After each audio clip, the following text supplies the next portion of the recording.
During the first months of Ebby's case, the main contact that the Jernigan family had with the Little Rock Police Department was when Sergeant White would text Lori at all hours of the day and night.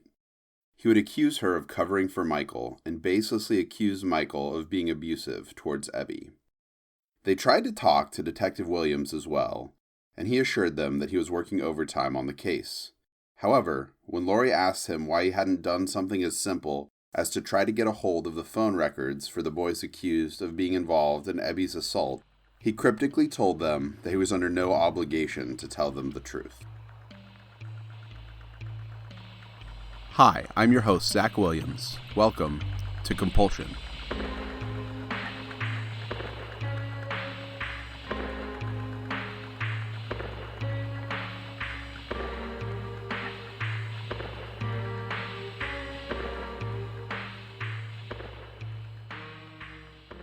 When Sergeant White got a new lieutenant, he told Lori that if she wanted to, quote, tell on him, she could call the new lieutenant. Lori met with the new lieutenant, Jackson. His first name has not been mentioned in any interviews, and Captain Davis, who was already hostile with her. They told her she needed to take a polygraph, accused her of having something to hide, and said the text messages she'd received were not inappropriate. They took her to the old police building for some reason for this discussion and wouldn't let her leave. Captain Davis asked to see her phone to look at the text messages, then started going through all of her messages, not just the ones from White and Williams. He then accused her of having an inappropriate relationship with Sergeant White. He asked her multiple times why she had so many texts with him if there wasn't something inappropriate happening. In what was perhaps a clumsy threat, they tried to say that if Michael knew about the texts, he would be upset. But she told them that White was the one harassing her, and of course she told her husband about it. The detective who took her initial statement the day Ebby went missing was not named, but it is very odd that the LRPD seemed so concerned with the state of her marriage and were making oddly personal comments on it from the start. LRPD also would not entertain the possible sex trafficking angle, despite numerous organizations that had reached out to help Lori, who seemed to think it was a possibility. They seemed to think it was the same thing as prostitution, and had a derogatory opinion of sex workers. There are still millions of people forced into sex work against their will. The fact that Ebby sounded drugged the last time anyone spoke with her, and the fact that Little Rock is a hub of human trafficking certainly made this theory worth looking into. But LRPD refused to follow up on any leads. They got one sighting of a prostitute in Tennessee who looked like Ebby on a weekend, and White told Lori that he didn't work weekends, so checking out that lead would have to wait. Lori was mostly left to check out any sex trafficking leads herself, with Tina Stores sending her pictures of half-nude girls or women in distress who could have been Ebby at all hours of the day. Vickers would help when he could, but spent most of his time doing interviews and groundwork, and many of the photos needed someone who knew Ebby well to determine if there was a resemblance. Occasionally on Facebook, Lori would post the more disturbing stories she came across in regards to human trafficking, talking about girls being kept in dog cages or victims asking for help while they were hospitalized, only to be sent back out on the streets because law enforcement would not believe them. Within the first year of the case, the FBI offered their services, and Lori said, quote, "When the FBI got involved, it became clear how badly her case had been treated, and that's when things moved in a different direction. Then the chief of police got involved and apologized to her. White was taken off Ebby's case when it was discovered that he had lied about following leads or conducting interviews. Williams was also removed. Despite the fact that he had no reason to contact her, Sergeant White was still texting Lori constantly for a while to complain about being demoted to bicycle duty. This was about 8 months in, and the case was moved to the Cold Case Squad, which was run by 4 retired homicide detectives. Lori has had nothing but good things to say about the new team, but there were a lot of potential leads lost because of how the case was initially handled. The initial team didn't check the security footage from the local Walmart, which was near the park entrance. It's possible parking lot cameras would have seen Ebby's car. White had said it would be too much footage to go through, and didn't want to pull it. Lori offered to go through it herself, but he never even tried to obtain the footage. It was deleted after 6 months, just 2 months before the new team took over and would have checked it. On November 28th of 2016, over a year after Ebby vanished, the Arkansas Democrat Gazette announced that police would soon begin searching the area near Chalamont Park, where Ebby's car was found. This part of town is surrounded by forests nearby, but police specified that they would only be searching about a mile into the woods, and the search would focus on the residential area. The next day, the search kicked off around 9 a.m. with the help of the National Center for Missing and Exploited Children. Lori and Michael stood by while police completed the search. Lieutenant Dana Jackson told reporters that the case was still being treated as a missing persons case, not a homicide, but that there were homicide detectives working the case because they were more experienced. The search party was made up of 17 officials from LRPD and the NCMEC, as well as 2 bloodhound cadaver dogs. Jackson said, quote, "We'll never forget this case. We're not going to give up on it." If this was the same Lieutenant Jackson that was mentioned in the previous incidents, it is unclear. The same day of the search, the Arkansas Democrat Gazette interviewed Lori to see how she was doing. She told them that she thinks about Ebby the most when she's alone in the car and often finds herself crying. She told them that, quote, "I want her to be found, and with the Lord if she was killed. I know the first eyes she saw were Jesus. We have strong, strong faith, and so did Ebby." Jernigan also described Ebby by saying, quote, "She's a strong, strong girl, and she would never stop fighting. She's always fought for causes she believed in." The search didn't turn up any evidence on the first day, but continued on through the 30th. It was planned to go through Thursday, but Jackson said it might end early, depending upon what they got done. Margie Foley later claimed that during the search, she again reminded LRPD about the decomposition smell coming from the storm drain in the park, but they did not investigate the pipe at all. Lori did not seem to be aware of this claim, but Foley didn't indicate which officer she had approached and whether they were a part of the cold case squad. On June 27th of 2017, the Arkansas Democrat Gazette reported that the reward for Steppach was up to $50,000. Michael spoke to the public and thanked everyone who had helped to get the word out about his daughter. He said, quote, "So many have contributed to our efforts in so many ways. There's overwhelming support through prayer. Many have given their time and donated services. Many have made financial donations. Michael often took over the more practical aspects of speaking to the media and updating people on Facebook when Lori was feeling too emotional, as well as dispelling rumors and keeping posts relevant. As of this time, Detective Tommy Hudson tended to be the main liaison between the family, LRPD, and the public. He's always spoken of fondly by the family on social media. He said that they still had leads that hadn't been pursued yet, but reiterated that it was still being investigated as a missing persons case and not a homicide. At the press conference, Lori asked the public to help get the word out about Ebby's case, and Detective Hudson said, quote, "We follow up on any tip that comes in. We get tips that come from across the United States and even outside the United States on her case." In July of 2017, Lori and Michael spoke to the Saline Courier about their concern for Ebby. Lori lamented the fact that missing persons cases were often pushed to the sides, and Michael said, quote, "Law enforcement believes that statistically, people who are reported missing are going to show up in a set number of hours or days. So they take that default setting and they will come back on their own. That's a mistake because time is missed while they are waiting on that person to show back up. They need to change that and elevate these reports to the highest level and treat it as such and fill in the gaps in between. If the person comes back in the meantime, great." As of the time of the interview, over 500 missing persons in Arkansas had still not been located, and over 150 reports had been filed the previous year alone.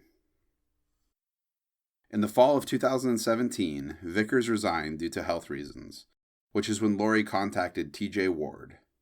T.J. Ward was famous for his work as the lead investigator on the Natalie Holloway case, and Lori had called him after watching a special about Natalie Holloway. She said, quote, "He's the best in the country. I have no doubt that he will find Ebby." T.J. Ward came to Arkansas in October to take on Ebby's case full-time. Ward refused to speculate with the media, but seemed optimistic that there was information he could work with. Quote, I have enough to get started by myself, and to go on, and if I can build a rapport with law enforcement, then whatever I find will be taken seriously, and we are moving forward with this. Ward did tell the media that, quote, I went out to where her car was found, and filtering through some of the information that was found in her car just raises my eyebrows a little bit. With the help of Ward, Laurie was not only optimistic that he may be able to uncover information, but also hopeful that having a well-known investigator might reignite the interest of the media. Ward joining the case did indeed bring the spotlight back on Ebby, and local papers checked in with her friends and family to see how they were doing. Danielle said that she still checks Backpage and Craigslist for her friend, and walks faster to get to her car in the parking lot. She said that sometimes she visits Chalamont Park and will write letters to Ebby. Then she ties them to balloons and lets them go. Laurie told the Arkansas Gazette in 2017 that she manages her grief by helping others. As of the time that article was written, there were 2 other leads police had followed up on because of Ebby's case that turned out to be 2 other women who were sold into sex slavery. They were rescued because of the investigation into Ebby's case. In December 2017, Michael and Laurie went on Dr. Phil. When he asked them if they thought Ebby was still alive, Laurie said she believed she was likely deceased. But Michael said he was going to hold out hope she might be alive unless they found a body.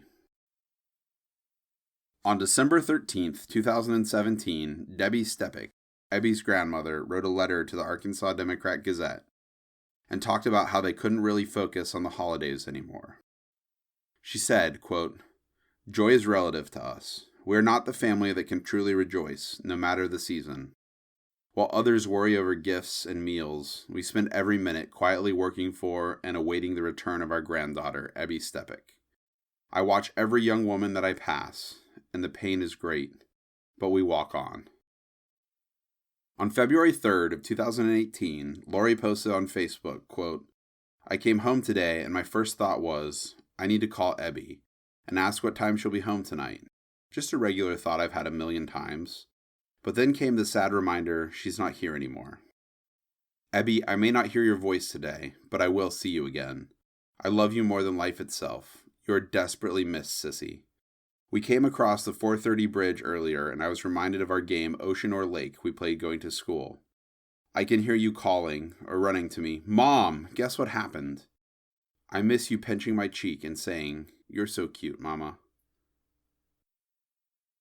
Just a short time later, on February 12th of 2018, Laurie filed a complaint about the mishandling of her case on the part of the initial law enforcement officers responsible for Ebby's case. She called out 3 officers specifically who she believed had mishandled her case. In her complaint, Laurie later summarized that the officers had, quote, victimized us on top of not looking for our daughter, telling us that she'd just show up. They were just waiting to see if she'd show up. They were so rude, hateful, mean-spirited, and untruthful to me and my husband. One particular incident stood out in which she received a threatening text message from an officer who told her that she was a suspect in Ebby's disappearance. When she scheduled a meeting with LRPD to discuss the threat, the officer yelled at her, slammed files on the table, and according to Laurie, he told her, quote, You will no longer be notified of anything going on in this case. You're not to show up. You're not to call us. Laurie had waited to file the complaint until the case was moved to another unit. She said she struggled with whether to file the complaint sooner. Quote, It's a catch-22. Do you try to expose what's happened to you? Does that mean they're not going to follow up on our case? While she waited to hear back, news broke on May 22, 2018, that human remains had been found in a drainage pipe in Chalamont Park. LRPD spokesman Steve Moore said that they had returned to the park specifically to search the pipe, but did not say why.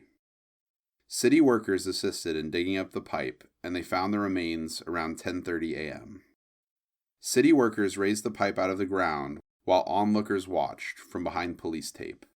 The FBI and the Pulaski County Coroner's Office were also present. The next day, May 23rd, the remains were officially confirmed as Ebby's.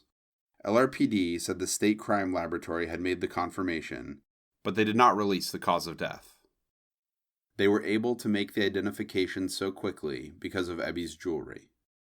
Ebby's body was found about 60 feet from where her car had been found years earlier. On May 23, 2018, Lori posted, quote, "The day is here. I have wondered a long time what it will be like. A phone call, the middle of the night, a knock on the door. It came in a phone call from Michael, telling me he's taking me to lunch. That's never happened in 15 years. I knew."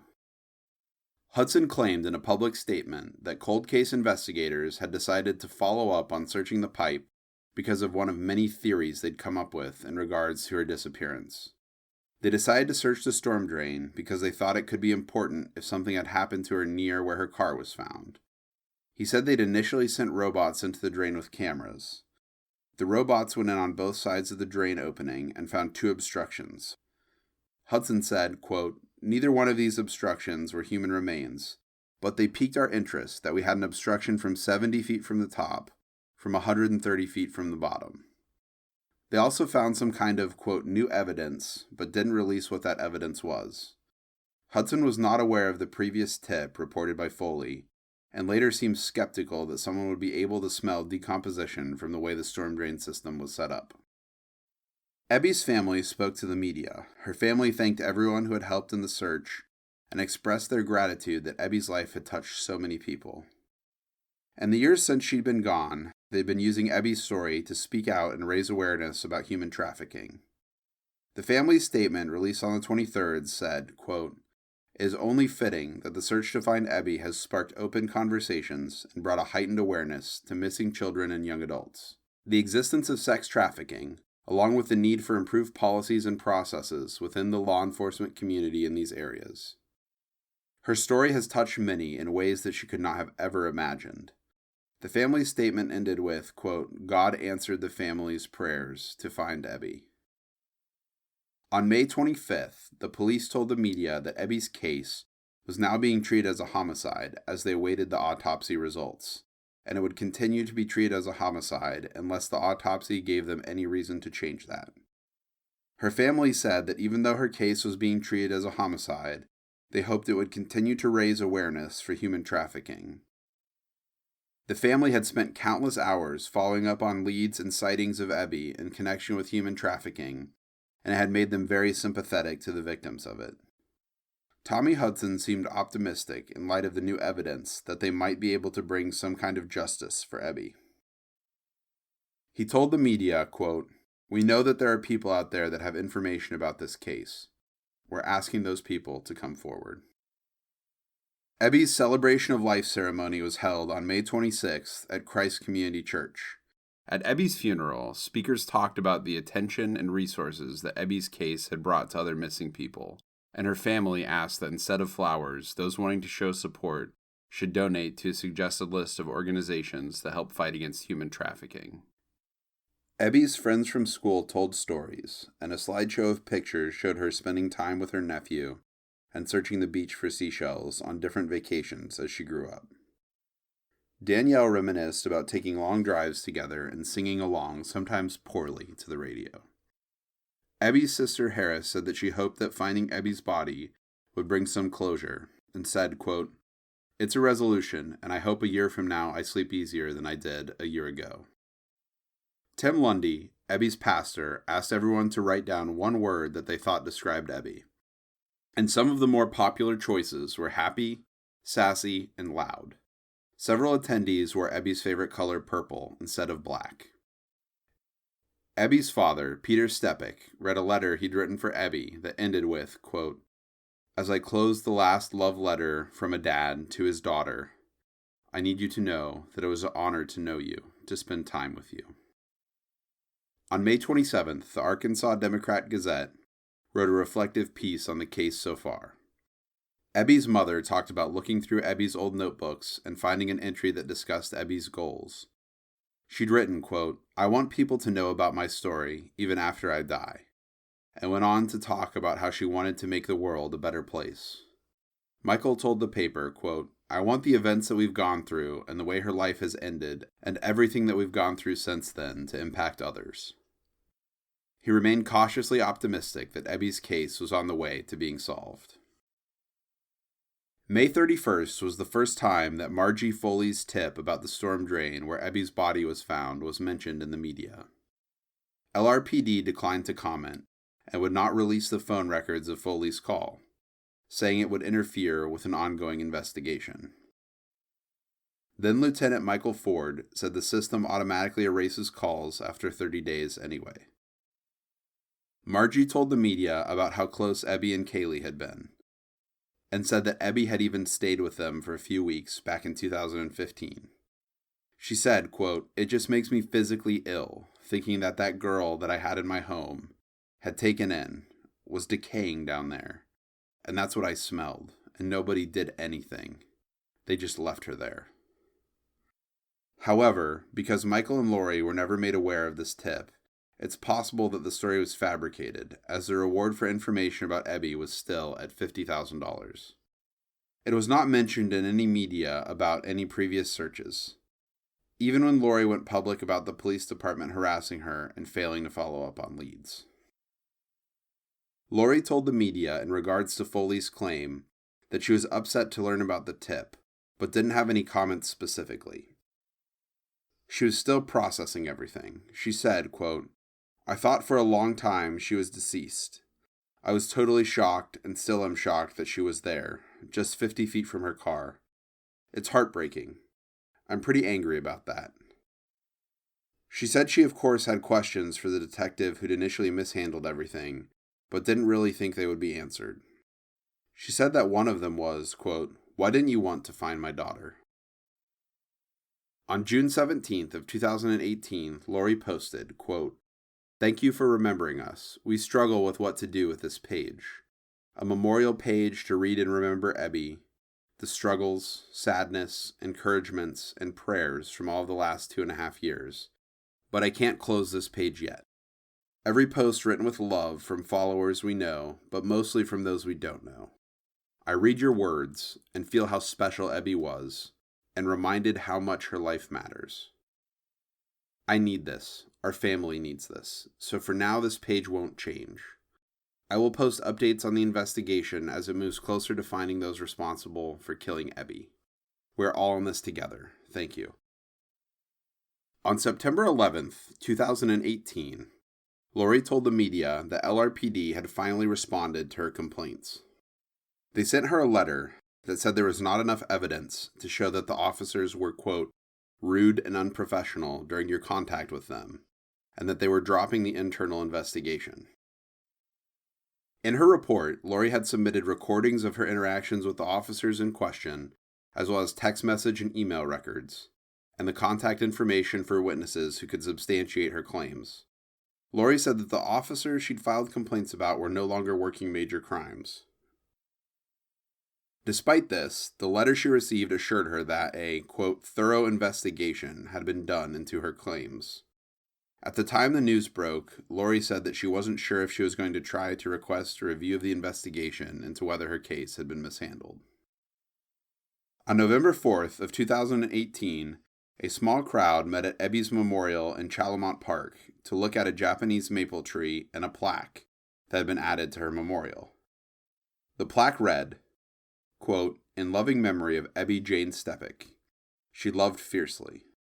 Lori said, quote, "I want every child who sees this tree to be filled with her love, happiness, and laughter. I pray for every parent who sees this tree to keep their kids safe." The crowd included family friends and members of Halos. Debbie and Richie, her grandparents, had picked out the tree, which was donated by River Valley Horticultural. Local pastor, Ron Marrow, led the crowd in a worship song. Peggy Holman said that she had mixed feelings about the memorial, as she realized, after Ebby had been found, that she'd been bringing flowers to a pot just feet away from where Ebby's body had been the whole time. She said, quote, "It was horrible, but there will be justice, if not here, then in heaven." Lori spoke about the other girls who'd been saved in the search for Ebby, and Tina Storrs from Halos said that the case had hopefully been a wake-up call for police, that not every missing child case could be treated as a runaway. Storrs then told the crowd that a women's safe house would be named after Ebby and said, quote, "It is something we can do to keep her name going." Laurie told the crowd that, quote, "She loved children, and having this tree here at the playground seems perfect. I hope this tree grows strong and lasts forever." Although Ebby's body had been found, her killer or killers have still not been brought to justice. And though knowing she's at rest brings some level of closure, the case is far from solved. On December 14th, Laurie posted, quote, "Today, raining nonstop. Thinking about the rainy days and nights my daughter laid in a drainage ditch, and wishing I could personally take away everything of meaning from her murderer. And wishing I could do something about the men who didn't look for her. I know to pray and do all the things God has given me for days like today, but I'm angry." Despite the fact that Ebby's case turned out to not be one involving human trafficking, the sleepless nights and countless hours spent searching through pictures of possibly victimized girls took a toll on Laurie and made her passionate about the cause. She occasionally uses the Find Ebby Steppach page to discuss the issue, trying to raise awareness. Her family often posts around the holidays and Ebby's birthday, writing about how much they miss her. Detective Hudson and the cold case team are still working tirelessly to follow up on any new leads. But with the discovery of Ebby's body, the case is fading from the media. Law enforcement still believes there are people out there who know something. If you have any information about the murder of Ebby Steppach, you can call the Little Rock Police Department at 501-371-4605.